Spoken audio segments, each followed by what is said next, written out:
Halo Sobat Dunia Seribu Besar, semoga Sobat selalu diberi kesehatan, panjang umur, dan rizki yang melimpah, amin. Sebelum masuk ke alur ceritanya, jangan lupa dukung channel ini ya dengan klik subscribe, like, komen, dan share, terima kasih. Mari kita lanjutkan perjalanan. Li Qiye. Dia tidak lebih dari seekor domba sekarang. Mereka bisa melakukan apapun yang mereka mau. Bahkan para leluhur yang berjanji akan menjaganya tetap aman bahkan melupakan kata-kata mereka. Telur emas menjadi satu-satunya hal yang ada dalam pikiran mereka, tidak apa-apa untuk menyiksa Li Qiye sekarang. Tuan Muda Li, waktunya tidak menunggu siapapun. Seorang pakar mendesak Li Qiye yang pendiam. Li Qiye melirik mereka dan melihat keanehan di mata mereka, tidak terkecuali. Dia tersenyum dan mengulangi, telur itu berdarah dan jahat. Kau tidak perlu mengulang-ulang ini, kami tahu. Silakan bicara dengan Raja Naga di dunia ini. Mereka tidak sabar lagi mendengarkan peringatannya yang menyebalkan itu. Namun, dia mengabaikannya dan melanjutkan, telur itu ingin dimakan. Jika sesuatu terjadi pada kalian semua, jangan salahkan aku karena tidak mengatakannya sebelumnya. Jangan terlambat untuk pergi sekarang jika kalian ingin hidup. Pergi, telurnya ada di sana, tidak mungkin kita akan pergi. Dia saja dan jangan ganggu kami lagi. Seorang ahli berkata dengan keras. Patuhlah dan singkirkan makhluk itu atau aku tidak akan menjamin apa yang akan terjadi selanjutnya. Keramahan Sirsang di bahu Li Qiye semakin erat. Matanya berkilat penuh niat membunuh. Dia akan menjadi orang pertama yang mematahkan bahu Li Qiye dan melanjutkan dengan metode yang lebih kejam untuk mendapatkan telur itu. Baiklah, apapun yang terjadi selanjutnya tidak ada hubungannya denganku. Li Qiye mendekat dan berjalan mendekati Raja Naga itu. Sementara itu, sisa masa menyiapkan senjata mereka untuk serangan mendadak dari Raja. Untungnya, Li Qiye sempat mengobrol sebentar dengan Raja, tetapi Raja itu tidak menyerang dan hanya melotot ke arah mereka. Meskipun demikian, silau itu memberikan sentuhan dingin dan membuat mereka merasa seolah-olah ada bilah pedang yang lebih tajam di dekat wajah mereka. Ia bergerak menjauh dari panggung batu, dan Li Qiye mengikuti dari belakang. Baiklah, misiku selesai. Telurnya ada di sana. Li Qiye tersenyum pada para ahli. Ancaman itu kini telah sirna dan kelompok itu siap untuk maju. Mereka hanya peduli pada telur saat ini, tidak ada hal lain yang ada dalam pikiran mereka. Gemuruh, Bek senior dan petinggi lainnya menyalurkan energi mereka. Energi sejati kekacauan membumbung seperti pasang surut. Para leluhur mengeluarkan artefak terbaik mereka, cermin terapung, pagoda, spanduk. Makhluk besar ini segera melesat maju dan mendarat di platform, beberapa inci dari telur. Para pejuang yang lebih lemah tidak langsung maju. Meskipun demikian, mereka juga menunjukkan kondisi terkuat mereka sebagai persiapan untuk bertempur. Semangat membara dan darah mengalir di seluruh lembah. Mereka melihat sekeliling karena siapapun bisa menjadi musuh saat ini, bahkan sekutu mereka saat ini. Pembela senior dan para leluhur menanggapinya dengan sangat serius. Mereka sangat berhati-hati, mata mereka terus bergerak. Mereka berpikir tentang siapa yang akan menyerang mereka pertama kali dan siapa yang harus mereka serang terlebih dahulu. Hal ini membuat mereka tidak dapat mengambil langkah pertama. Siapapun yang berhasil meraih telur terlebih dahulu akan langsung menjadi target utama. Anggota lain dari faksi mereka menunggu dengan sabar di belakang untuk perintah dari para senior. Suasana menjadi sangat tegang, berbagai tali busur ditarik hingga batas maksimal, diambang putus. Pertempuran telah dimulai. Para penonton merasakan hawa nafsu berdarah di udara. Di dalam lembah, seorang tetua berkata, "Kita bukan anak-anak lagi. Mari kita uji energi kita. Siapapun yang bertahan paling lama akan mendapatkan telur itu, bagaimana?" Yang lain saling bertukar pandangan. Tuan Sang mengangguk setuju, saya setuju. Sama, leluhur dan tetua lainnya juga mengangguk. Ini adalah ide yang lebih baik daripada pertempuran sengit. Mereka kemudian meletakkan tangan mereka di atas panggung. Mereka yang menunggu di belakang menyaksikan dengan gugup. Siapapun yang menarik tangannya akan kehilangan kesempatan untuk meraih telur emas. Mulai, mereka berteriak serempak dan menyalurkan vitalitas dan energi mereka ke panggung. Gemuruh, seluruh lembah bergetar akibat ledakan keras. Gempa besar ini cukup dahsyat sehingga rilis totalnya cukup menakutkan. Namun, gempa hanya berlangsung sesaat dan ketenangan kembali ke lembah. Para penonton melihat para peserta dengan kuat meletakkan tangan mereka di atas panggung batu. Wajah mereka memerah, tidak ada yang mau menyerah. Semua orang bersorak untuk senior mereka masing-masing. Seiring berjalannya waktu, kulit mereka yang merah berubah menjadi putih dan tubuh mereka mulai gemetar. Kompetisi berlangsung cukup lama sehingga kekuatan mereka terkuras. Ayo bantu, seorang murid berteriak mendukung guru sekte mereka. Ya, teman-teman seperguruannya setuju. Mereka berkumpul dan meletakkan telapak tangan mereka di punggung orang di depan. Murid terkuat berdiri di depan dan juga meletakkan tangan di atas kepala sekte. Ledakan, mereka menyalurkan energi dan vitalitas mereka melalui garis tersebut, yang akhirnya berakhir pada master sekte. Penipu, seorang anggota massa memprotes. Ayo bantu ketua sekte juga. Murid lainnya berteriak dan bergegas maju. Rekan-rekan anggotanya juga melakukan hal yang sama dan menyalurkan energi dan vitalitas mereka kepada para pemimpin sekte mereka. Ini adalah bentuk solidaritas dan kerja tim yang hebat. Kami klan butuh bantuan kita. Orang lain pun melakukan hal yang sama tanpa menahan diri. Tidak perlu waktu lama sebelum berbagai faksi membantu para senior dalam kompetisi. Ledakan, gelombang kejut dahsyat memancar dari seluruh lembah, hampir menenggelamkannya. Selama proses yang menghancurkan ini, cahaya ilahi memancar dari platform hanya selama sepersekian detik. Anehnya, meskipun semua ahli mengalihkan energi mereka ke platform tersebut tetap tidak tersentuh kecuali hanya berguncang sedikit. Tampaknya aliran listrik terkuat sekalipun tidak akan memengaruhi platform itu sendiri. Platform itu menyerupai lautan yang mampu menerima arus semua sungai. Para junior pun memerah seolah-olah mereka menerima serangan balasan dari pesaing lainnya. Padahal, itu tidak benar. Suatu hal aneh sedang terjadi. Para guru dari Duality menyadari adanya fenomena aneh. Pemandangan di lembah itu tampak seperti gambar diam. Semua orang memerah tetapi tidak bisa mengeluarkan suara apapun. Jangan, hentikan ini. Seorang leluhur akhirnya menarik napas dalam-dalam. Dia mencengkeram semua yang dimilikinya dan berteriak, ini menyedot. Dia tidak dapat menyelesaikannya karena kekuatan pelahap terus menyerap kekuatan dan vitalitasnya, bahkan jiwanya. Apa yang terjadi? Penonton di luar bingung. Sebelumnya, mereka mengira ini hanya ajang perebutan kekuasaan biasa tanpa perlu bertarung. Para kontestan tidak dapat berbicara karena mereka sangat fokus. Berdengung, platform bergetar pelan. Kemudian muncul banyak dao bulan terang yang saling bertautan. Platform menjadi misterius dan mendalam, tampaknya sedang melakukan upacara rahasia. Jadi ini altarnya. Guru tertua di Duality mencengkeram matanya. Bas, suara lain terdengar. Beberapa bagian platform itu tenggelam dan membentuk alur-alur kecil dengan cara yang rumit dan membingungkan. Alur-alur itu menyerupai bayi yang tak tertandingi bentuk batu. Darah mengalir melalui alur-alur itu dan memancarkan cahaya yang cemerlang. Akibatnya, seluruh platform berubah menjadi warna merah tua. Darah itu tentu saja berasal dari para pesaing dan bahkan junior mereka. Vitalitas dan energi mereka sedang terhisap. Teriak seorang pakar di luar lembah. Ya, tidak terkecuali. Para guru pun menjadi khawatir. Sudah terlambat ketika orang-orang menyadarinya karena platform itu telah menjebak mereka sepenuhnya. Kekuat isap membuat mereka tak berdaya terlepas dari energi dan vitalitas luar biasa mereka.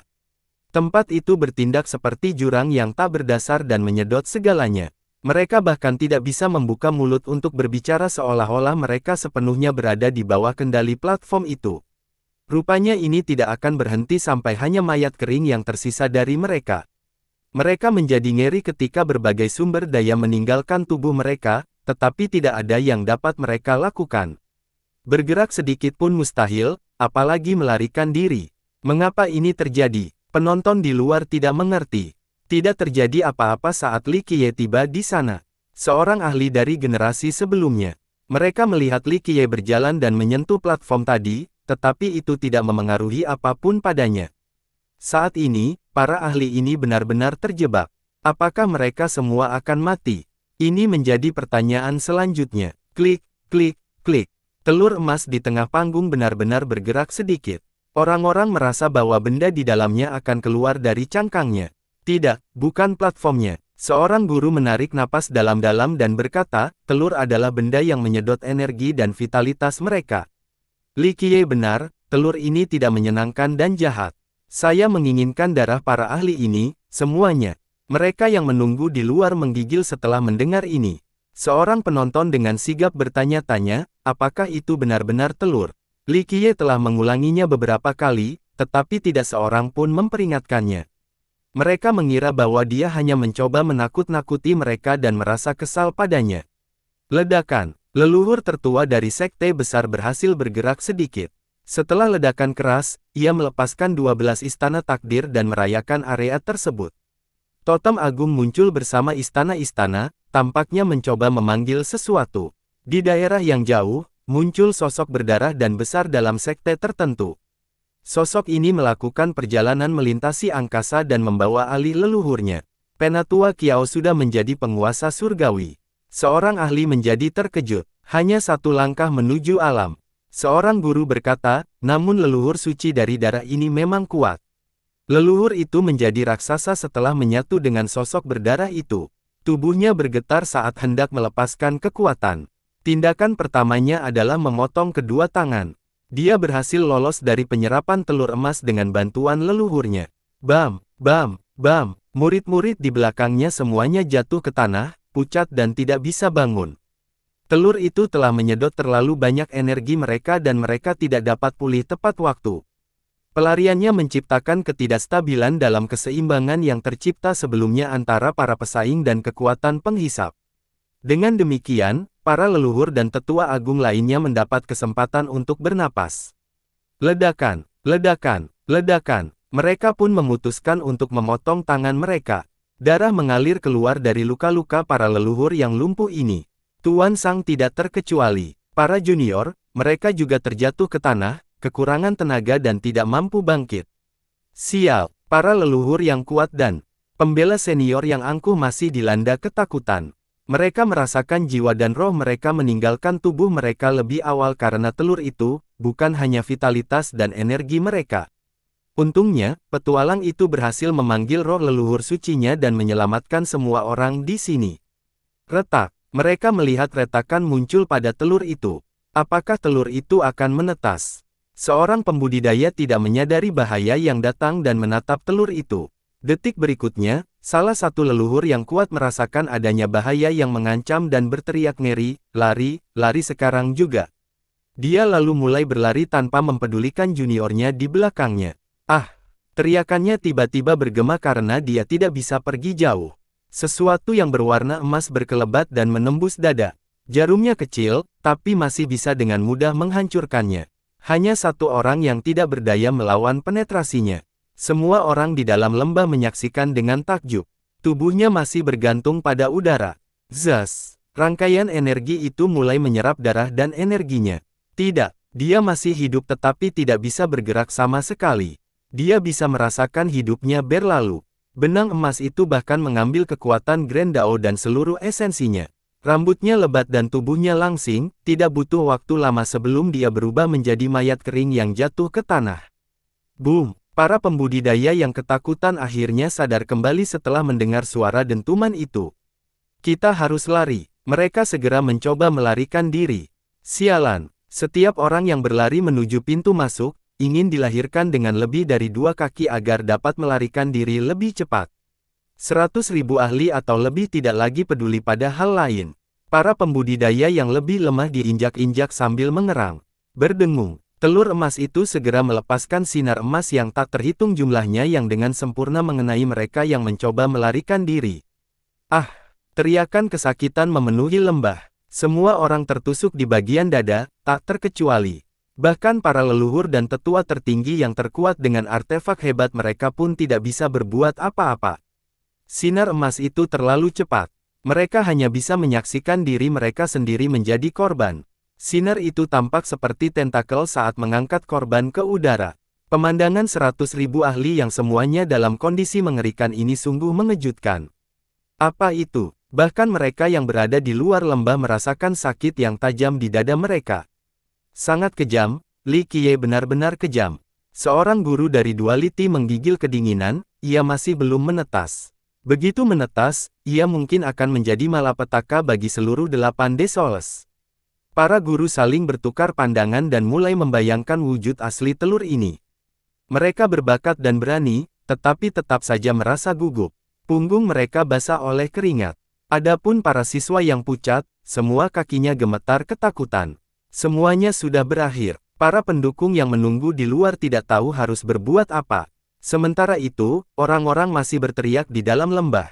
Mereka masih hidup dan sadar sepenuhnya, jelas merasakan kehidupan yang mereka lalui tanpa daya. Ada yang mengompol saat kematian mendekat sambil berteriak.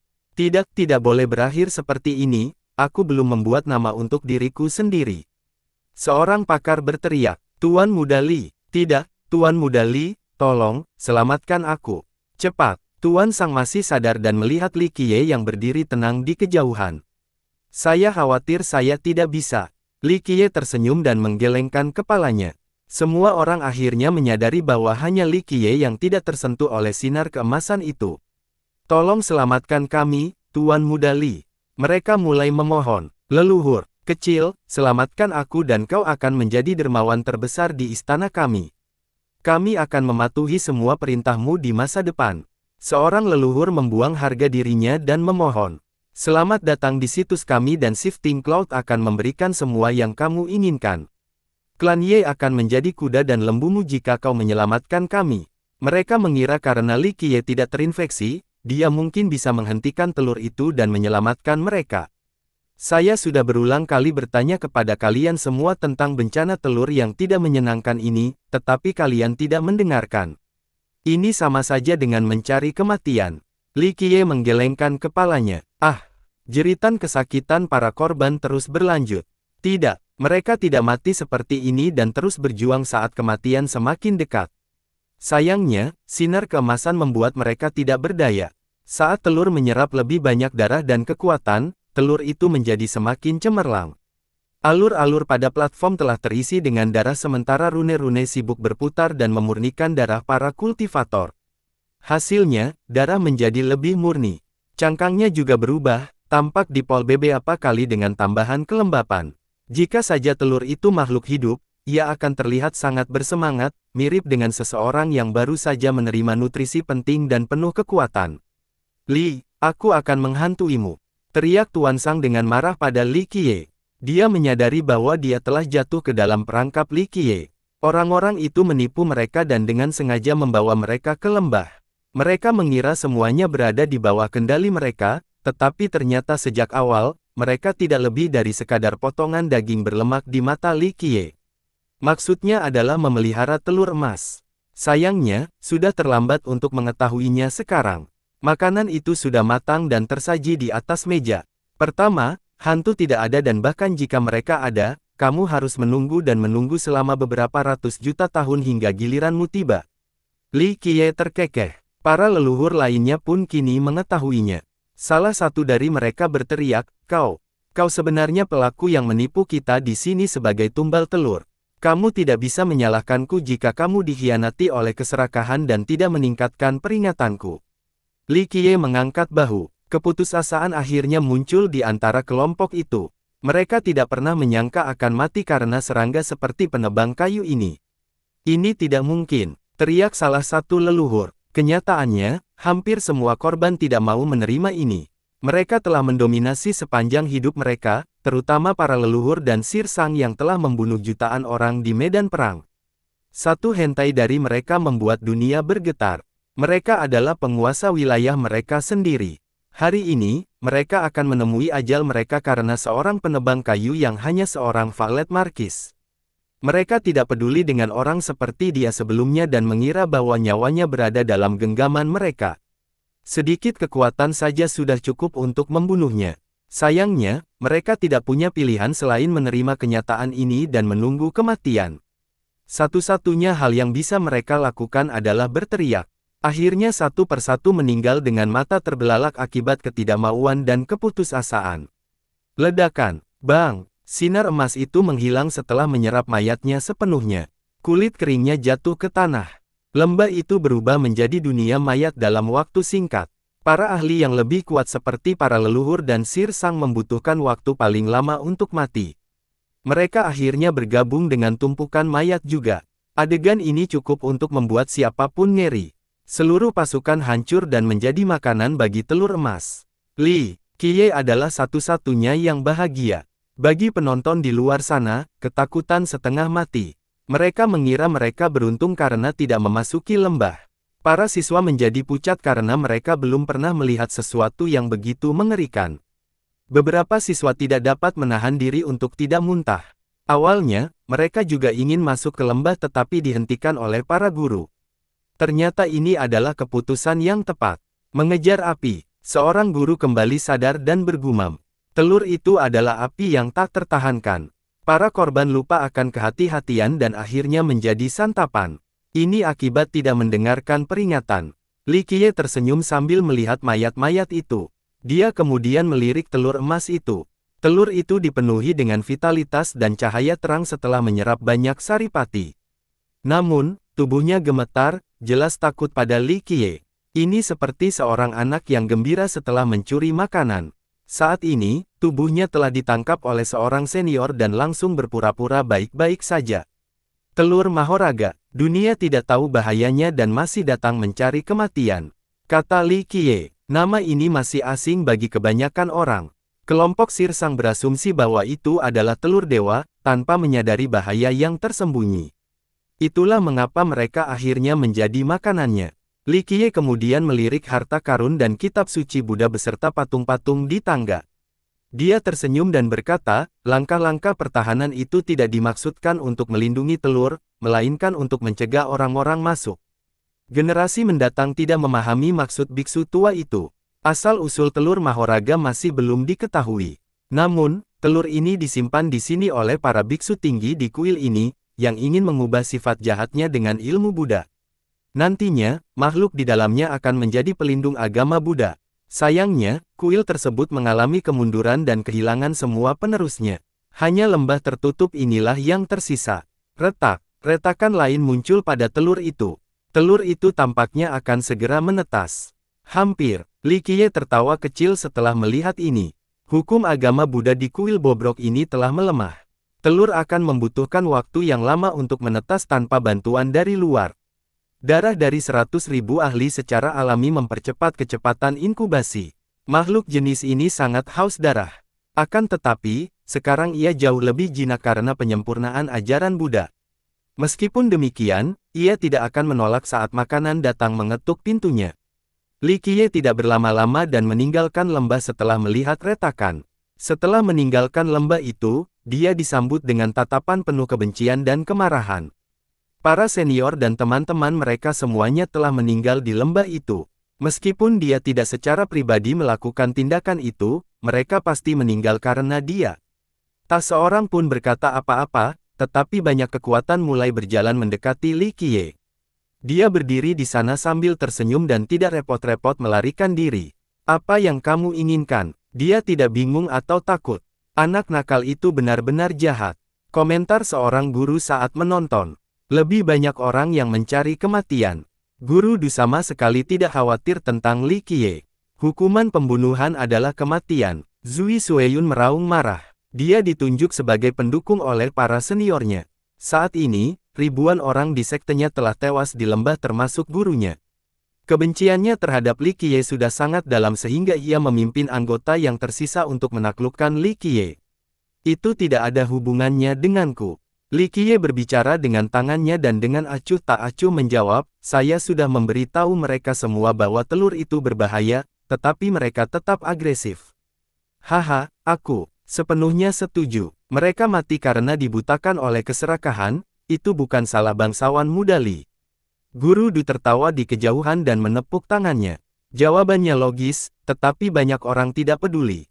Yang ada dalam pikiran mereka hanyalah balas dendam. Anda tidak membunuh mereka secara langsung, tetapi Anda menyaksikan mereka mati tanpa melakukan apapun, itu juga merupakan hukuman mati.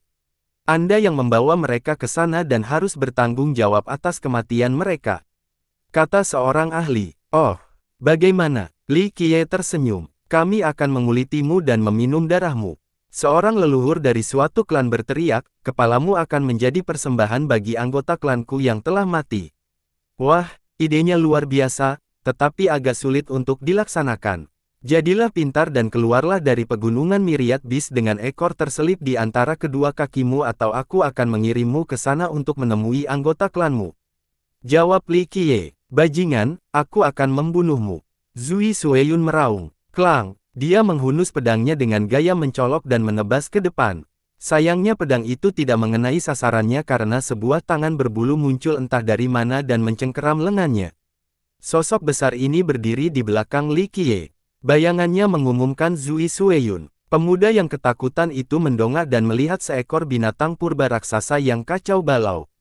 Tangannya mencengkeramnya dengan kuat. Pengecut, lengannya langsung robek. Darah mengalir kemana-mana. Ah!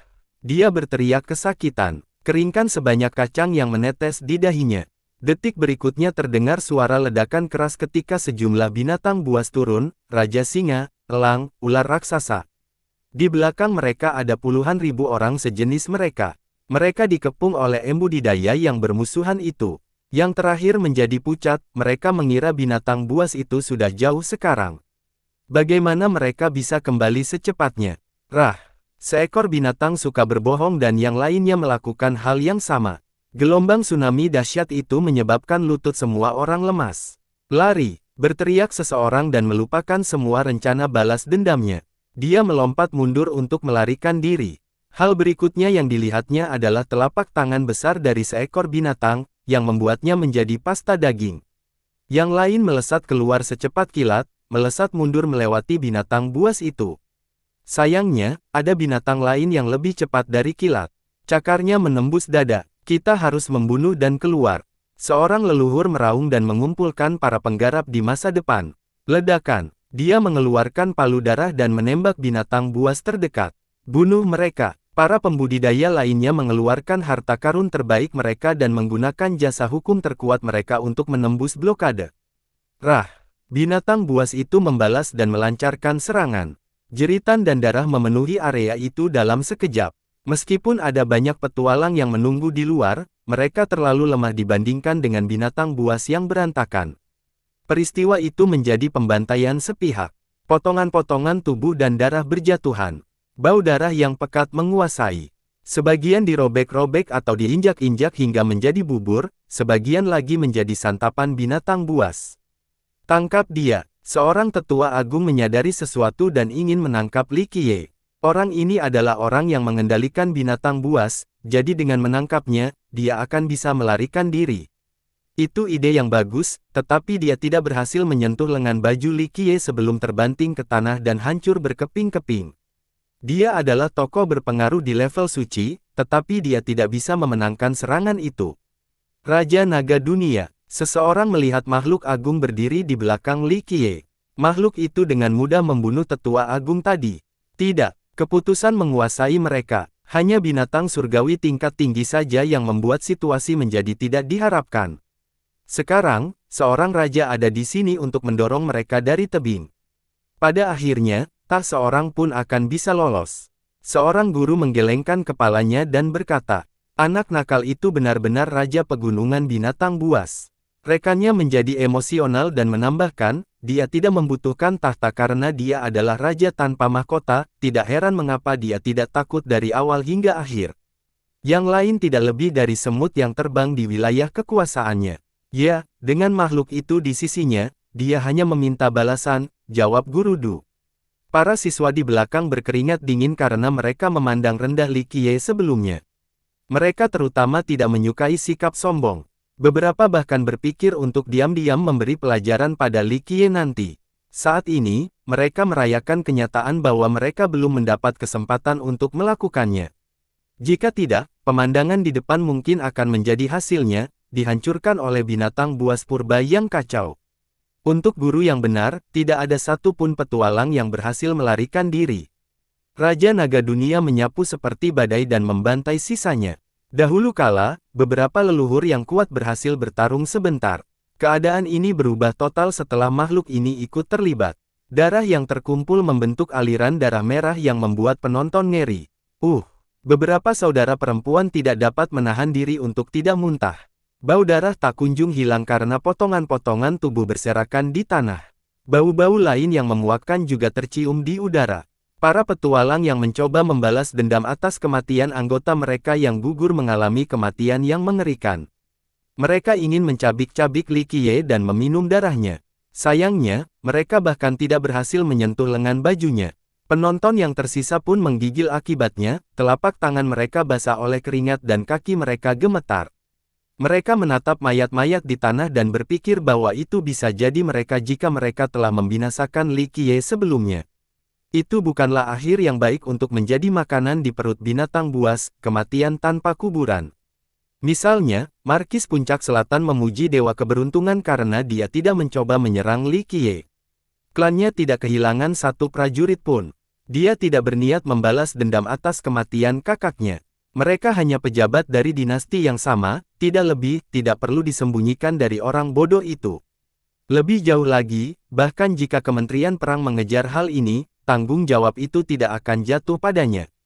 Ditambah lagi, dia adalah seorang markis dan tidak berada di bawah kapasitas kabinet. Pihak lain yang baik-baik saja adalah para anggota Duality. Mereka hanya ingin menonton hiburan dan belajar lebih banyak tentang dunia, para guru juga tidak peduli dengan telur emas itu. Jadilah awal kalau kita tidak mau mendengarkan orang dewasa. Li Qiye menatap pembunuhan itu dan tersenyum, seharusnya kita bersikap pintar dan melarikan diri. Sayangnya, orang yang sudah meninggal tidak dapat mendengar komentarnya. Sementara itu, orang-orang yang beruntung itu menjauh dari Li Qiye. Dia tampak seperti iblis sekarang, mengundang rasa hormat dan takut. Binatang buas yang berdiri di sampingnya benar-benar menakutkan.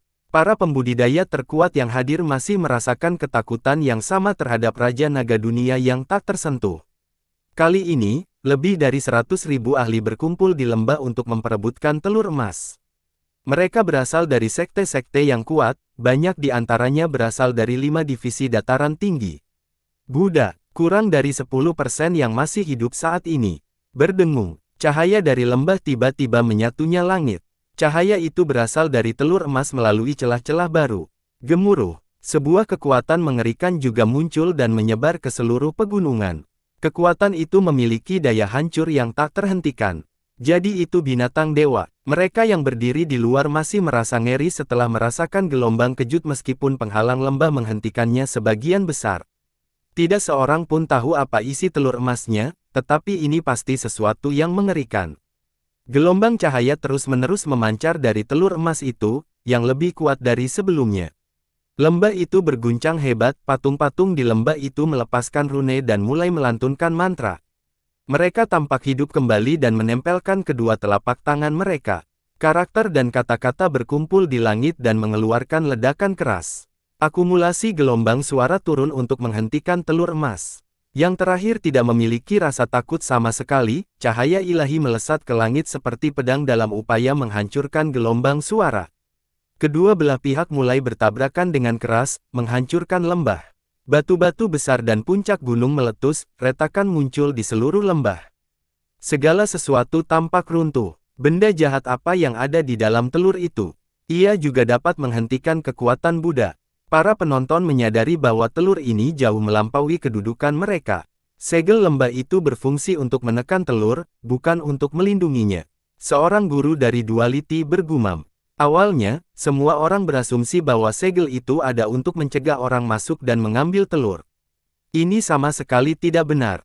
Sementara itu, Li Qiye menyaksikan sambil tersenyum dan tidak membantu kedua belah pihak. Akhirnya, telur itu pecah seluruhnya.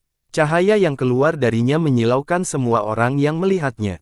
Ledakan, peristiwa ini seperti kisah, setidaknya bagi lembah itu. Lumpur dan puing-puing pengumuman daerah itu. Begitu orang-orang bisa melihat lagi, bahwa hanya ada jurang tak berdasar di tempat lembah itu dulu berada.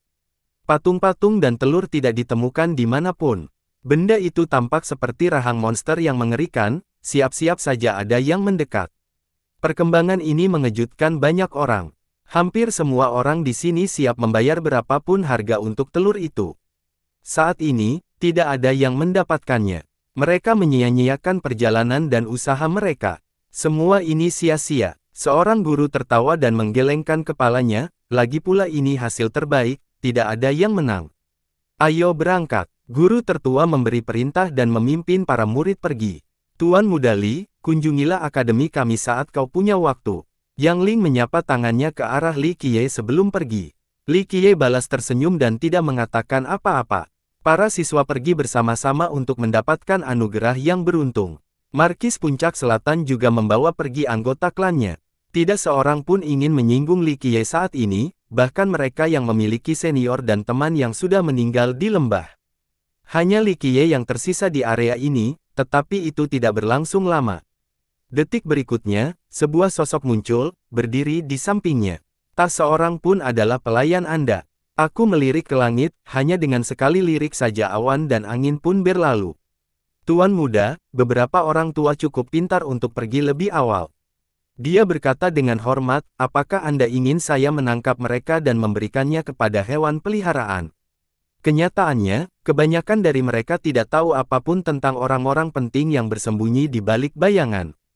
Mereka tidak bergerak bahkan ketika anggota sekte mereka tewas akibat kekacauan binatang purba. Ketika telur itu muncul, entah mengapa mereka masih waspada dan terus mengamati. Mereka kemudian pergi diam-diam setelah acara selesai. Hanya sedikit yang tahu tentang kemunculan mereka di daerah ini. Lupakan saja, aku tidak cukup kejam untuk melakukan itu. Li Qiye menggelengkan kepalanya. Mata lelakimu itu berkata bahwa dia tidak mempercayai ini, sedikit pun tidak. Jangan menatapku seperti itu. Li Qiye tersenyum, aku hanya membunuh mereka yang sudah mati. Orang yang tidak bersalah tidak ada hubungannya denganku. Jika mereka ingin mati, maka aku akan mengirim mereka ke jalan yang lebih cepat. Apakah Anda menegakkan keadilan atas nama surga? Pelayan Anda tak bisa menahan diri untuk bertanya. Keadilan, menurutmu, surga jahat seperti apa yang ada di masa lalu? Li Qiye menggoda dan menatap lelaki tua itu. Lebih banyak kerugiannya daripada keuntungannya. Yang ditanggapi oleh lelaki tua itu. Hahaha, kamu salah. Li Qiye tersenyum menjawab, kerugian tidak adil yang dialami oleh Tao Deo hanya ada dalam imajinasi orang-orang. Kamu masih memiliki jalan panjang untuk dilalui di jalan ini. Surga jahat yang lama tidak pernah menderita kerugian sebelumnya, sama halnya dengan Dao Katedral. Hal ini juga berlaku dengan keyakinan bahwa alam semesta tidak manusiawi dan menganggap semua orang sebagai anjing jerami. Orang tua itu menarik napas dalam-dalam dan bertanya dengan sungguh-sungguh, Tuan muda, menurut Anda apa jalan ke sana? Pada kenyataannya, itu tidak ada. Dao-dao adalah sesuatu yang diharapkan orang-orang di sana. Namun jika memang ada, maka hanya ada satu, yaitu diri sejati atau hewan. Jawab Li Qiye. Hewan, gumam lelaki tua itu. Raja iblis yang paling jahat dan penyelamat yang paling baik hati tidak akan berhasil. Untuk melompat keluar, seseorang harus mengandalkan hewan. Orang tua itu dengan cermat mencerna informasi ini. Surga yang jahat tidak pernah peduli dengan tragedi makhluk hidup atau ketidakadilan dunia. Hanya ada satu hal yang dipedulikannya. Li Qiye menjelaskan lebih lanjut. Ada apa? Orang tua tak bisa menahan diri untuk bertanya. Kamu tidak perlu tahu sekarang. Masih ada jalan yang sangat panjang yang harus ditempuh.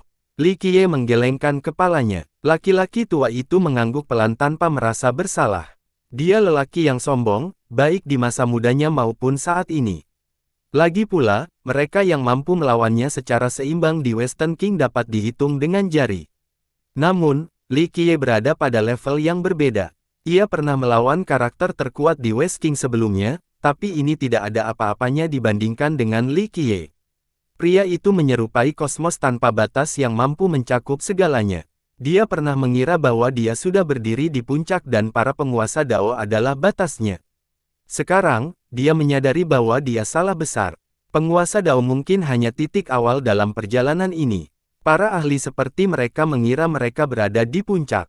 Mungkin para ahli sejati menganggap mereka sebagai serangga. Tuan muda, apa misi Anda di dunia ini? Atau lebih tepatnya, apa tujuan Anda? Orang tua itu menjadi penasaran. Hukum jasa tertinggi dan harta karun tidaklah cukup. Li Qiye bermaksud mengingatnya. Tidak ada misi, aku hanya berjalan di jalanku sendiri.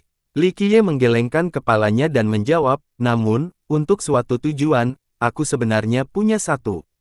Ada apa? Laki-laki tua itu menjadi tegang, perasaan yang sangat langka baginya karena banyaknya pertempuran dan pengalaman mati hampir yang pernah dialaminya. Li Qiye menatap ke arah langit, seakan mencapai ujung dunia. Hanya sebuah jawaban. Ucapannya lembut. Kata-katanya seakan memiliki irama misterius dan mendalam. Jawaban. Orang tua tidak menyangka akan mendapat jawaban ini. Saya pikir saya mungkin belum berada pada level yang tepat untuk memahami maksud Li Qiye. Kamu sudah cukup mendengarkan. Li Qiye tiba-tiba melirik ke puncak dan dengan santai melemparkan kapaknya. Ada seorang pria berjubah hitam yang bersembunyi di antara batu-batu besar di puncak gunung itu. Ia tampak menyatu dengan puncak gunung itu, hampir tak terdeteksi. Namun, darah menetes di dahinya karena kapak itu mengenainya secara langsung.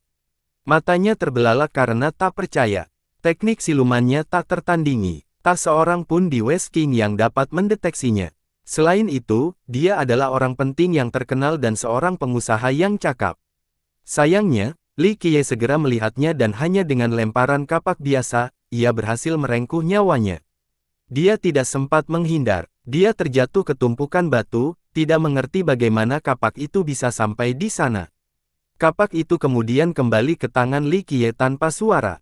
Orang tua itu memperhatikan dan tidak merasa terkejut. Sedangkan di dalam jurang, ada makhluk kecil yang menjulurkan kepalanya dari lubang, melihat ke sekeliling, takut akan ketahuan. Makhluk itu tampak siap untuk segera lari. Li Qiye bersiul dan menarik perhatiannya. Nak, aku sudah menunggu cukup lama. Kemarilah. Dia melambaikan tangannya dan tersenyum padanya. Makhluk kecil itu ingin lari tetapi tidak punya keberanian. Akhirnya dia menurut meskipun tidak mau. Li Qiye mengulurkan telapak tangannya dan berkata, "Mari kita pergi, biarkan aku melihatnya." Makhluk kecil ini juga merupakan raja tanpa mahkota. Saat ia muncul, semua binatang buas lainnya mundur. Meski masih muda, binatang buas surga tingkat tinggi masih takut padanya. Meski begitu, ia dengan patuh melompat dan mendarat di telapak tangan Li Qiye. Ukurannya sekitar kepala tangan, tampak seperti naga atau binatang pembawa keberuntungan lainnya. Ia memiliki dua sayap dan ekor seperti naga. Tubuhnya yang aneh adalah faktor pembeda utamanya, tidak seorang pun pernah melihat sesuatu seperti itu sebelumnya. Kepalanya yang datar tampak tangguh dan ceria, matanya yang hijau tampak seperti zamrud. Kepalanya ditutupi sisik hitam mengilap dari atas ke bawah. Setiap sisik tampak dipol dengan sangat teliti.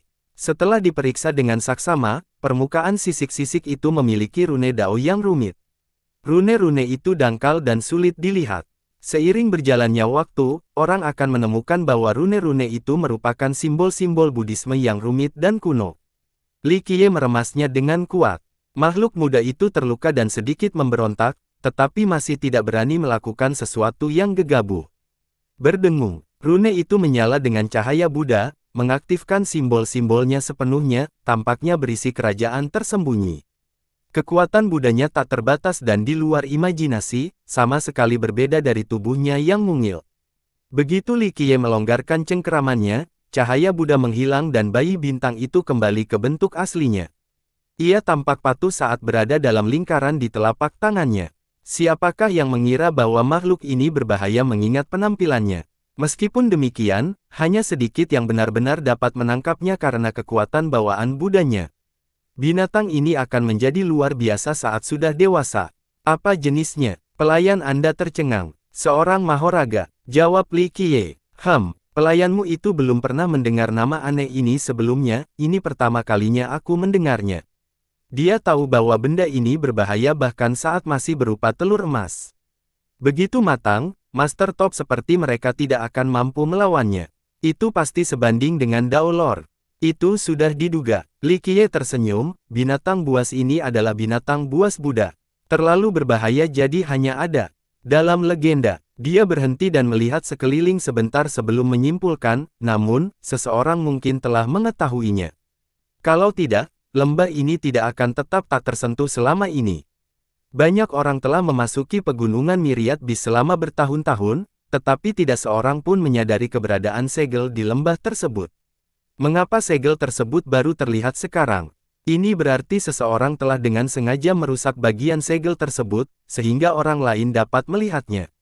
Pasti itu idenya, kata lelaki Anda itu. Terserah. Li Qiye tidak peduli dengan rencana dan strateginya. Orang tua itu mengerti mengapa Li Qiye berpikir seperti itu. Strategi dan rencana tidak akan mencapai puncaknya sebelum Li Qiye yang dapat dengan mudah menghancurkannya dengan satu lambaian. Ayo kembali. Li Qiye mengambil kayu bakar dan pergi sementara bayi binatang itu berbaring di bahunya yang lain. Orang tua itu mengikuti tanpa berkata apa-apa. Lama setelah mereka pergi, sosok lain muncul di samping mayat lelaki berjubah hitam itu, menatap luka parah di dahinya. Laki-laki tua itu mengerutkan kening dan menatap diam-diam ke arah Li Qiye. Kenyataannya, dia telah tinggal di dekat pegunungan selama beberapa hari terakhir. Dia tidak berani mendekat dan menyembunyikan identitasnya. Ia kemudian menghilang dari pandangan, tanpa meninggalkan jejak sedikit pun. Tak seorang pun akan tahu bahwa ia ada di sana. Periode berikutnya terdiri dari hal yang sama, Li Qiye menghabiskan waktunya di kuil. Ia bercocok tanam dan mengumpulkan kayu bakar, tetapi yang terpenting, ia melantunkan mantra di depan potret tersebut. Hal ini terjadi setiap hari tanpa henti. Orang tua tidak tahu mengapa Li Qiye melantunkan mantra setiap pagi. Apa istimewanya dinding dan potret itu? Dia tidak bertanya karena Li Qiye tidak menyinggung topik ini. Meskipun demikian, dia tahu bahwa Li Qiye punya alasan untuk melakukannya. Mungkin ini tujuannya datang ke Myriad Beast Mountains.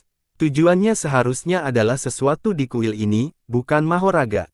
Jalan Agung Li Qiye meningkat dari kultivasi yang damai. Hari ini, suara retakan dapat terdengar. Li Qiye telah menembus penghalang Valet Marquis untuk mencapai alam Conqueror Vessel. Energi ungu miliknya berubah menjadi aura agung. Ia memancarkan aura luar biasa seolah-olah ia sedang duduk di antara awan. Orang tua itu terkejut ketika melihat Li Qiye lagi. Selamat, Tuan Muda, karena telah mencapai kapal penakluk. Dia membungkuk untuk menunjukkan rasa hormat. Kenyataannya, wilayah ini tidak ada apa-apanya, sama sekali tidak penting. Biasanya, dia tidak akan repot-repot melihat penakluk lainnya. Namun, hal itu tidak berlaku bagi Li Qiye. Aura kewibawaannya benar-benar berbeda dari yang lain.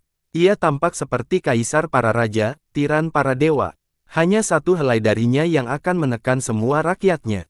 Seorang penakluk biasa memang seorang raja, tetapi hanya di antara manusia biasa. Li Qiye adalah raja di antara semua makhluk. Inilah perbedaan terbesarnya. Tidak terlalu buruk, akhirnya ada wadah baru. Sepertinya ini adalah perpisahan dengan tubuh fana. Li Qiye tersenyum menanggapi. Di dunia penjelajah, alam Conqueror Vessel berfungsi sebagai ambang batas yang penting. Orang-orang di bawah alam ini dianggap memiliki tubuh fana. Transformasi sejati terjadi sesudahnya. Tentu saja, Li Qiye hanya menghibur lelaki tua itu. Fisika-fisik ini sama sekali tidak penting baginya. Budidaya sebenarnya adalah pemolesan diri sambil mendapatkan lebih banyak pengalaman. Alam kultivasi tidaklah penting. Hukum jasa mana yang akan kamu pilih sekarang? Orang tua itu menjadi penasaran. Mantra pembelah langit, jawab Li Qiye. Ini adalah salah satu dari 7 mantra. Sejauh ini, ia telah mempelajari 5 mantra. Dan hanya butuh 2 mantra lagi. Kamu ingin mengolah yang ke-7. Orang tua itu tidak mengetahui misteri di balik gaya kultivasi ini. Tidak bisa dikatakan seperti itu. 7 dulunya adalah 1, aku hanya mengalaminya sendiri. Li Qiye tersenyum. Apakah mantra itu 1? Orang tua belum pernah mendengar tentang hal ini sebelumnya dan memperoleh perspektif baru tentang 7 mantra. Ini adalah jenis pelatihan baru. Li Qiye tertawa dan tidak menjawab pertanyaan tua itu. Saat Li Qiye mulai mempelajari Heaven Split, ia tampak membelah langit menjadi dunia baru. Aura agungnya menjadi tak terbatas, tampaknya mampu menghancurkan seluruh dunia setelah diaktifkan sepenuhnya. Ini memperluas cakrawala orang tua itu. Aura Li Qiye sudah seseram ini di alam penakluknya. Bagaimana dengan alam penguasa Dao? Hari ini, Li Qiye masih bangun pagi dan melantunkan mantra di lukisan dinding. Saat lukisannya baru setengah jadi, terdengar suara dengungan. Cahaya yang memancar dari dinding seolah-olah merupakan kekuatan kuno yang sedang bangkit. Wanita di dinding itu juga menyala. Cahaya redup itu tampak menyinari dinding dan menciptakan kembali garis besarnya. Fluktuasi kekuatan yang tiba-tiba ini mengejutkan lelaki tua itu dan Fan Bai yang sedang tenggelam di luar. Dia bergegas masuk untuk melihatnya. Tubuh lelaki tua itu berkelebat dan dia muncul di dalam sambil berteriak, "Tuan Muda." Li Qiye tidak memperhatikan keduanya, matanya tertuju pada wanita di dinding. Lukisan itu tampak bergerak sedikit, sehingga Fan Bai menutup mulutnya agar berhenti berteriak. Orang tua itu menyadari bahwa mereka seharusnya tidak berada di sini dan menarik Fan Bai keluar. Fan Bai pun tersadar dan terus berjalan pergi. Akan tetapi, ia tak kuasa menahan diri untuk tidak menoleh ke belakang sekali lagi karena lukisannya terlalu indah. Wanita ini mungkin yang paling cantik di dunia. Setelah mereka pergi, tembok menjadi lebih terang dan wanita itu menjadi lebih bersemangat. Pop, akhirnya, dia tampak hidup kembali. Riak-riak spasial muncul dan dia berjalan turun dari dinding yang tampak seperti portal menuju dunia lain. Segalanya kehilangan warnanya karena kecantikannya yang tak masuk akal. Semua wanita lain akan merasa rendah diri di hadapannya. Kata-kata tidak akan cukup untuk menggambarkannya. Dia tampak seperti peri dari dunia abadi, diberkahi dengan kecantikan dan kecerdasan yang tak tertandingi. Tatapan mata Li Qiye tak pernah lepas dari wanita itu. Sejuta tahun telah berlalu dalam sedetik. Yang membuatnya tertarik bukanlah parasnya yang sempurna atau kecerdasannya, tetapi betapa miripnya dia dengan masa lalu. Dia duduk dalam posisi termenung di depannya, wanginya yang harum tercium di udara dengan cara yang memukau. Kau tetap saja membangunkanku. Suaranya yang merdu dan tak terlupakan membuat kicauan burung oriole dan burung skylark terdengar nyaring jika dibandingkan. Ini masih penampilan terbaikmu. Li Qiye tersenyum dan berkata, tidak, aku sudah berubah menjadi lebih baik. Menggulingkan kerajaan tidak cukup untuk menggambarkan senyumnya yang agung, tidak ada yang bisa membuatnya lebih baik, bahkan musim semi kembali hanya dengan satu senyuman. Kamu tidak berubah. Li Qiye berdoa sejenak sebelum menjawab dengan lembut, hanya bentuk dan jalan yang berbeda. Hatimu masih ada atau kau tidak akan mengikutiku saat itu? Kamu masih sama, jadi aku yakin kamu akan mengizinkan apapun yang aku lakukan di masa depan. Dia berbicara dengan tenang dan penuh makna. Orang lain akan terus-menerus ingin berbicara dengannya. Sayang sekali kau tidak bisa melakukannya, sebuah kecelakaan bahkan sebelum memulai perjalanan. Li Qiye tersenyum getir. Tidak semua hal dalam hidup berjalan sesuai rencana.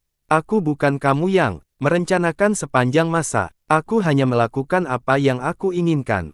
Dia tersenyum dan menerima kenyataan ini. Benar, itulah mengapa kamu menjadi dirimu sendiri, mengikuti kata hati dan keinginanmu tanpa mempedulikan konsekuensinya. Ucapnya sentimental, merasa sedikit kecewa dan getir. Kamu tidak senang. Dia menepuk pipinya dengan lembut. Dia memegang tangannya dan merasakan panasnya. Aku tahu kamu tidak setuju dengan pilihanku, tapi kamu juga tidak memaksaku. Lanjutnya, bagaimana mungkin aku bisa mengubahmu? Kamu tidak akan berubah untuk siapapun, sama sepertiku. Dia tersenyum. Kau bisa saja melakukannya, aku yakin, tetapi kau memilih untuk berkomplot dan menuruti kemauanku, katanya lembut. Benar, aku ingin kau tetap seperti ini. Apa gunanya kalau tidak begitu? Li Qiye akhirnya menjawab, oh gagak hitamku yang kejam, itu sama sekali bukan dirimu. Dia terkekeh dan menggelengkan kepalanya, orang lain tidak tahu sisi dirimu yang ini, tapi aku tahu. Mungkin aku salah. Jika tindakanmu dianggap sebuah kesalahan, maka tindakanku adalah sebuah kesalahan besar. Aku seharusnya tidak menculikmu, kata Li Qiye. Menipu gadis kecil juga ilegal, jelasnya, terlihat cantik dan imut. Masa lalu tiba-tiba muncul kembali. Gadis itu saat itu tampak berdiri di hadapannya. Hal ini membuat Li Qiye menatapnya dengan linglung. Dia menarik tangannya dan memeluk pinggangnya, mencengkeram kepalanya di dada pria itu. Pria itu memeluknya dan menundukkan kepalanya untuk menikmati rambutnya yang indah. Momen ini akan selalu mereka ingat. Waktu musim dingin, tidak ada yang mau atau berani mengganggu ketenangan ini. Setelah beberapa saat, dia menyentuh alisnya dan berkata, sulit untuk melihatmu benar-benar bahagia sepanjang waktu, tetapi aku tetap ingin kamu lebih banyak tersenyum. Saya selalu tersenyum. Dia tersenyum dan berkata, saya masih pemain besar, kurang lebih, dan tidak bisa terus-menerus memasang wajah masam. Dia menempelkan kedua telapak tangannya di dada lelaki itu dan mencondongkan tubuhnya, berbisik, aku berharap akan ada seseorang yang bisa menjadi temanmu untuk generasi mendatang, agar kalian berdua bisa melihat matahari terbit yang indah dan merasakan kegembiraan hidup. Dia menikmati kelembutan suaranya dan teringat saat-saat mereka biasa bersandar satu sama lain dan menyaksikan matahari terbit. Dia tiba-tiba memeluknya lebih erat, menyadari bahwa ini semua kini telah berlalu. Apakah kamu sudah pernah ke sana? Dia akhirnya tersenyum dan bertanya padanya. Aku tidak berani ke sana karena dia ingin membunuhku dan aku tidak bisa hanya berdiri di sana dan menonton, kan? Tapi jika aku melawan, itu akan menjadi pertarungan berdarah. Dia mengangkat bahu dengan ekspresi aneh. Siapa yang sebenarnya bisa membunuhmu? Dia sedikit pendek. Dia tidak akan keberatan mendengarkan tawanya yang menyenangkan selamanya. Hentikan tindakanmu, kau bisa menipu seluruh dunia tapi bukan aku. Meskipun kau telah melakukan pekerjaan yang hebat, aku tetap menjadi orang yang paling dekat dengan kalian berdua. Dia menggelengkan kepalanya. Dia tersenyum dan tidak menanggapi. Hal ini sulit bagi banyak orang yang membayar terlalu banyak. Ia berkata, dunia tidak menyadari beban mereka dan bahkan mengkhawatirkan mereka. Tidak ada seorang pun yang melakukan lebih darimu, terutama keburukanmu. Dia menyentuh wajahnya dengan lembut dan berkata, dia tak bisa menahan diri untuk tidak meraih pergelangan tangannya dan menatap mata dalam-dalam. Ini menjadi gambar diam untuk waktu yang lama. Aku tahu sesuatu telah terjadi, kalau tidak, kau tidak akan berada di sini sekarang. Pasti sangat buruk, katanya. Dia menggigil dalam hati. Ia telah mencapai ujung dunia dan terlibat dalam pertempuran yang paling dahsyat. Ia bersaing, melawan penguasa abadi tanpa ragu. Namun, sepersekian detik itu memengaruhinya, jadi ia mempererat pelukannya. Kau tak ingin memberitahuku. Matanya hanya menunjukkan kelembutan dan belas kasihan. Kamu akan selalu menjadi gadis yang bahagia dan optimis dalam pikiranku. Li Qiye terkekeh. Dia menatapnya dengan tenang sebelum mengangguk, ini akan menjadi pertemuan terakhir kita. Tangannya gemetar setelah mendengar ini tetapi dia segera tenang. Maaf, kamu akan baik-baik saja. Dia memegang wajahnya dengan kedua tangan dan berkata dengan sungguh-sungguh. Aku tahu. Dia menarik napas dalam-dalam dan menjawab, aku sudah mati rasa terhadap perpisahan. Tapi kamu masih mau memilih, katanya ragu-ragu. Ya, itu memang niatku. Apa tidak apa-apa, dia mengangguk dan berkata dengan lembut. Aku ingin menolak, tetapi aku tidak bisa menolakmu. Seperti yang sudah kukatakan sebelumnya, ini tentang apakah kamu bersedia melakukannya atau tidak. Jawabnya, dia mengeluarkan kotak baja yang kelihatannya tidak terlalu istimewa. Namun, hanya Li Qiye yang bisa membukanya, tidak ada orang lain.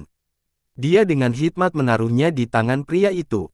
Pria itu memegang tangannya sambil menyentuh kotak itu. Dia ingin mengatakan sesuatu, tetapi dia menekan bibirnya ke bibir, tidak perlu memberitahuku, simpan saja di dalam hatimu. Dia menelan kata-katanya dan mengangguk.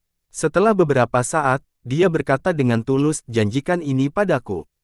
Pikirkan baik-baik, jutaan tahun telah berlalu, biarkan saja berlalu. Jika memungkinkan, saya akan melakukannya, katanya setelah jeda yang cukup lama.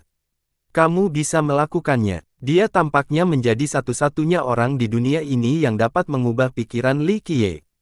Dia tidak menjawab kali ini. Selamat tinggal. Lanjutannya, jangan khawatir, sebelum kamu mengambil keputusan, di detik-detik terakhir, pikirkanlah dengan bijak. Janji padaku. Saya berjanji, saya akan benar-benar memikirkannya. Akhirnya dia mengalah. Dia adalah orang yang menepati janjinya dan akan melakukannya. Dia mengangguk dan mempercayainya karena dia memahaminya lebih dari orang lain. Waktu pun berhenti saat mereka berpelukan. Wanita itu akhirnya melingkarkan tangannya di leher pria itu dan menciumnya. Pria itu memeluknya erat-erat dan mereka memerah dengan penuh gairah, tak seorang pun ingin melepaskannya. Setelah jangka waktu yang tidak ditentukan, mereka akhirnya melepaskannya, meskipun dengan enggan. Jika kau mau, suaranya penuh dengan emosi dan tekad, tampaknya sedang membuat keputusan penting. Tidak, ini sudah sempurna. Dia menempelkan jarinya di bibir pria itu sambil menggelengkan kepalanya. Li Qiye mendesah pelan dan tidak memaksakan masalah itu. Selamat tinggal. Kata-kata terakhirnya ini seakan mengundang kegembiraan di seluruh dunia dan di dalam hati. Aku mencintaimu, selamat tinggal. Mungkin tidak pernah bertemu lagi adalah jalan keluar terbaik, bukan? Dia memandang jauh ke dalam sebagai tanggapan. Li Qiye memilih untuk tetap diam. Pada akhirnya, dia tidak bisa menahan diri untuk tidak menciumnya lagi. Cahaya di sekelilingnya menjadi semakin redup. Pop, dia hancur berkeping-keping dan jatuh ke tanah. Li Qiye menatap mereka dengan linglung tanpa bergerak, seolah-olah berubah menjadi patung. Sampai jumpa. Akhirnya dia bergumam. Setetes air mata mengalir di sudut matanya, tidak ada yang seindah, seindah, dan seberharga tetesan air mata di dunia ini. Sayangnya, tidak ada orang lain yang melihat saat ini. Pelayan tua dan Fan Bai menunggu dengan sabar di luar dan tidak berani mengganggu Li Qiye. Mereka bahkan tidak berani berdiri dan mengganggu keduanya di dalam. Fan Bai sangat penasaran dengan wanita agung yang keluar dari balik tembok. Semua itu ajaib dan apa hubungannya dengan tuan muda? Itulah sebabnya dia terus melirik ke arah aula utama. Di sisi lain, lelaki tua itu tetap tenang. Ia juga penasaran dengan latar belakang dan asal-usul wanita itu. Beberapa saat kemudian, Li Qiye keluar dan mereka berdua datang menyambutnya. Fan Bai melirik ke aula, tetapi wanita itu tidak keluar. Di mana dia? Dia bertanya-tanya. Orang tua itu tahu apa yang terjadi dan tidak berani bertanya pada Li Qiye. Ayo, kita tinggalkan tempat ini. Li Qiye memberi perintah sederhana. Fan Bai terkejut karena dia pikir mereka akan tetap tinggal di sini. Dia sangat ingin berada di daerah terpencil ini. Tempat ini indah selama Li Qiye ada di sana. Orang tua itu hanya mengangguk sebagai jawaban. Aku akan memberikan barang-barang kita. Fan Bai kembali tersadar dan berkata pada Li Qiye. Tidak perlu. Dia menggelengkan kepalanya dan mengangkat tangannya. Berdengung, rune-rune terang muncul di sekitar kuil, yang mampu memanipulasi ruang. Kuil itu benar-benar menyusut ukurannya hingga menjadi cukup kecil untuk dimuat di tangan Li Qiye.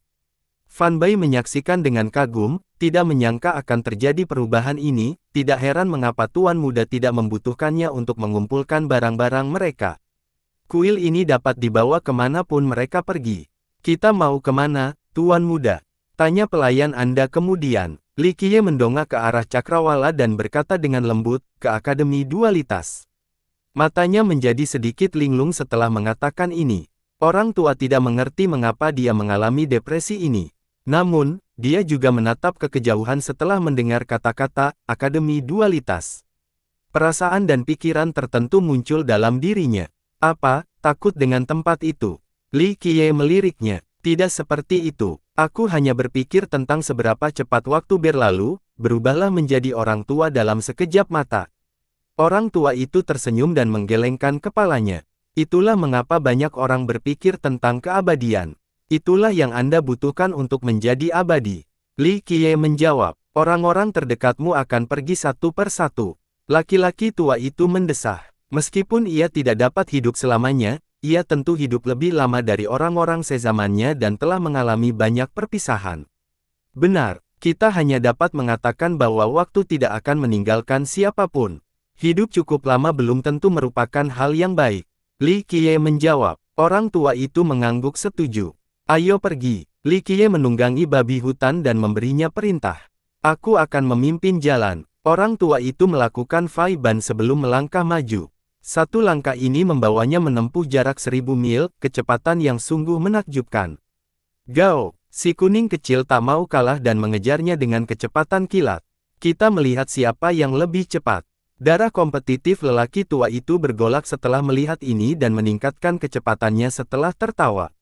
Anjing itu menggunakan keempat kakinya semaksimal mungkin dan terbang di langit seperti seekor naga sungguhan. Di sisi lain, Lil, Black dan Li Qiye tampaknya tak terburu-buru. Namun, babi hutan itu mengerang setelah 3 langkah seolah-olah menggunakan seluruh kekuatannya. Kenyataannya, ia hanya sedikit lebih lambat dari 2 lainnya. Ia melewati gunung dan puncak dengan setiap langkah. Begitu saja, rombongan itu menuju Duality Academy. Akademi ini terletak di divisi metropolis dataran tinggi Kaisar Buddha. Divisi ini dapat dianggap sebagai lokasi paling makmur di Tanah Suci. Tempat itu juga merupakan rumah bagi triliunan manusia. Jumlah penduduk yang besar ini menjadi fondasi yang kuat bagi Tanah Suci. Hal yang paling umum di Tanah Suci adalah kuil dan tempat beribadah. Selain itu, setiap rumah tangga juga memiliki patung Buddha. Asap dupa dapat terlihat di mana-mana. Buddha Holy Ground bukan satu-satunya sekte Buddha terbesar di wilayah selatan West King. Sekte ini juga termasuk sekte Buddha terbesar di seluruh Eight Souls. Itu diciptakan oleh Buddha Dao Lord, salah satu penguasa Dao terkuat dalam sejarah. Dia memiliki harta Buddha tertinggi dan pernah memasuki zona terlarang sebelumnya. Konon katanya, di masa mudanya, ia diajari oleh seorang Vajra Agung dari Tanah Suci kuno yang berasal dari zaman dahulu. Gelarnya adalah Weda. Weda menerima Buddha Dao Lord sebagai murid dan mengajarinya agama Buddha. Kemudian, Dewa Buddha Dao memasuki dunia dan mempopulerkan doktrin ini untuk menyelamatkan banyak makhluk hidup. Ia memilih Raja Barat Selatan sebagai rumahnya dan menciptakan Tanah Suci Buddha. Selama bertahun-tahun, kekuatan ini terus tumbuh dan memiliki banyak pengikut. Setelah sekian lama, akhirnya ada seseorang yang datang dan melihat Tanah Suci yang dipenuhi kemenyan. Satu-satunya nyanyiannya menyerukan sungai waktu 80.000 Buddha tidak lebih dari sekedar patung dan para dewa di Cakrawala hanyalah gulma terapung. Ia kemudian melambaikan tangannya dan menciptakan markasnya.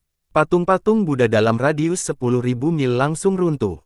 Secepatnya padam dan semua biksu tinggi mundur, tidak berani mendekat. Mata air keemasan menyembur dari tanah di bawahnya. Arsitektur tiba-tiba terbentuk dan begitu saja, Akademi Dualitas terbentuk. Tidak lain adalah Master Dualitas yang terkenal. Ucapannya yang arogan didengar oleh semua master di bawah 9 surga. Akan tetapi, makhluk yang tak terkalahkan dan monster yang arogan tidak berani menanggapi. Tanah Suci Buddha sendiri dengan biksu-biksu tinggi yang tak terhitung jumlahnya juga tetap diam meskipun wilayah mereka diambil alih oleh Master Dualitas. Bersambung.